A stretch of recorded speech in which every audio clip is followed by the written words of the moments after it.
totoong buhay, maging sa internet, dapat alam natin ang tamang etiquette.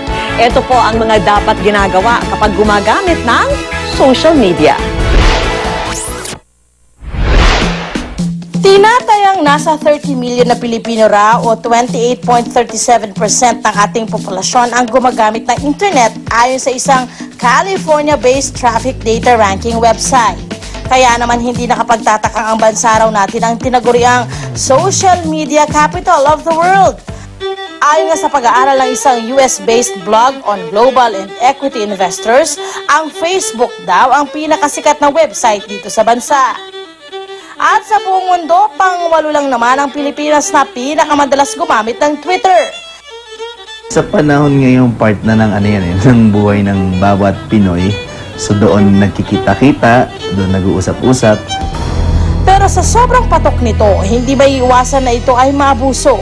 Nagiging sanhi rin kasi ang social media ng iba't ibang cybercrimes tulad ng identity theft o paggamit ng ibang tao ng pangalan o pagkakakilanlan. Cyberbullying o pambubuli gamit ang internet at cyber harassment o pananakot at pakikipag-away gamit ang internet. Pero hindi lang mga sikat na tao ang nakararanas ng pang-aabuso sa pamamagitan ng social media. Ang 19-year-old student na si Abigail takot na raw gumamit ito dahil sa mga poser o impostor na gumagamit ng mukha niya sa internet. Madaming nagre-report sa akin or nagme-message sa akin na meron nga daw mga gumagamit ng pictures ko or ginagamit sa mga hindi magaganda, nanghihingi ng mga money sa mga lalaki, ganun, na naglalandi, kumbaga.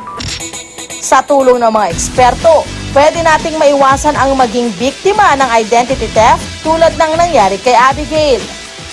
Gamitin lang ang social media sa pakikipag-socialize sa mga kakilala tulad ng mga kapamilya at kaibigan.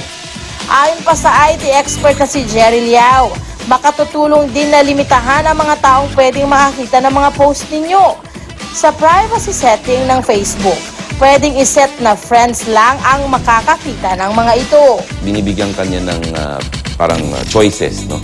Na pwedeng everyone, no? Pwedeng friends of friends, tapos pwede yung only me, ikaw lang mag-isa. No? So kadalasan, ang nilalagay natin doon is friends only, no?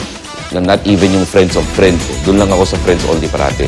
Tapos yung mga ibang mga settings doon na hindi mo naman masyadong kailangan, baka pwede mo nang i-off. Huwag ring magbigay ng mga importanteng impormasyon sa Facebook tulad ng telephone numbers at kompletong birth date dahil pwede itong gamitin para makuha ang iba nyo pang personal data tulad ng bank account. Huwag ring magbukas ng links basta-basta.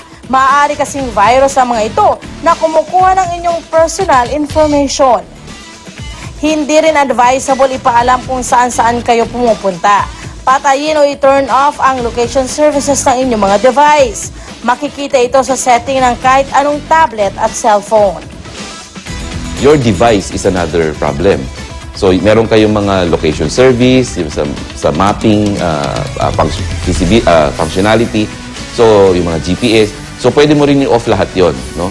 You can go to your device, especially if you're using your mobile devices, your mobile phone, your tablets. Kahit wala kang SIM doon, yung internet mo, at yung satellite, matatrack ko kung nasaan ka, no?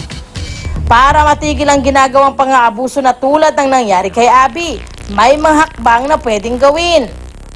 Sa mga posters, pwede nilang i-report sa Facebook. Merong paraan dyan, no? So, they just go to settings, and then dun sa privacy, pwede nilang i-report sino yung poster na yon, yung account, yung profile ng poster ngayon. So, yan ang kailangan mong gawin. You need to report it sa Facebook. And eventually, the administrator of Facebook will check it kung totoo ba yung nire-report mo. Matetrace naman yan through the date na ginawa mo yung account mo, sa movement ng Facebook mo, no? Usually, gaano ka-frequent mag-status. At kahit wala pa raw tayong batas na pwedeng mag-regulate sa paggamit ng internet, may iba pang mga batas na maaaring magbigay proteksyon sa inyo. Kaya mabuti pa rin ipagbigay alam ang mga ganitong pangyayari sa kinaukulan. May implications lahat yan, no? Even without the cybercrime bill right now, you have an existing law na which is libel, no? So, pwede yung maging gamitin against you. Pero hindi lang naman daw ang privacy ang dapat bantayan pagdating sa internet. Kailangan may tamang asal din na dapat matutunan. Ito ang tinatawag na proper netiquette o cyber ethics. Si Fel, aminado na noon, hindi pa raw niya alam ang tamang paggamit ng internet.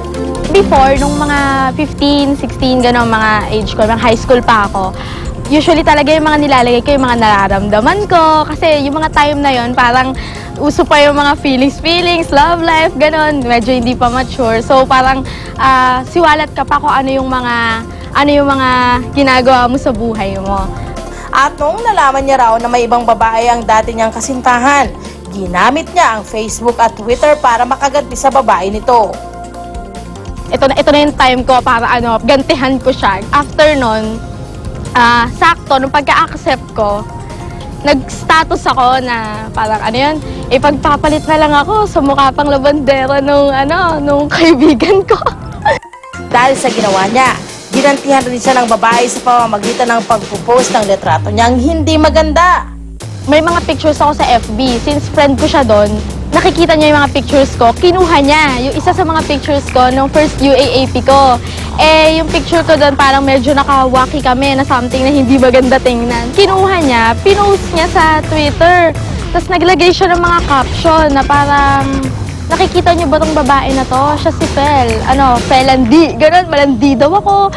Kaya naman ang payo ng expert, dapat huwag maglagay ng kahit anong bagay sa internet na maaari niyong ikahiya. Do not post anything that will discriminate you. Na pagdating ng araw, pagsisisihan mo at sasabihin mo, ba't ko ba nilagay yan dyan? No? Not only yung text, but also video, yung mga pictures natin, audio.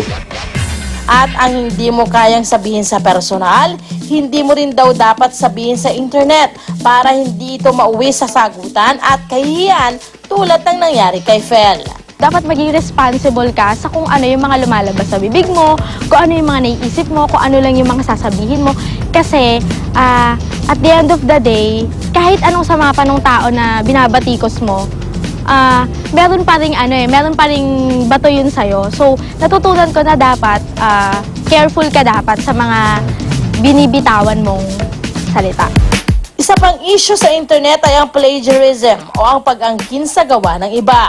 Para iwas plagiarism, tuwing magpo-post ng hindi sariling content, mapa video, photo o quote man, lagi itong i-credit sa may-ari nito.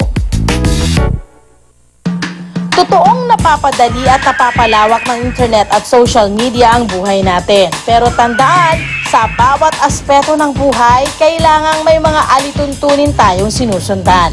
Maging responsable ng sa gayon ang paggamit natin ng internet, maging makabuluhan at hindi mauwi sa kapahamakan.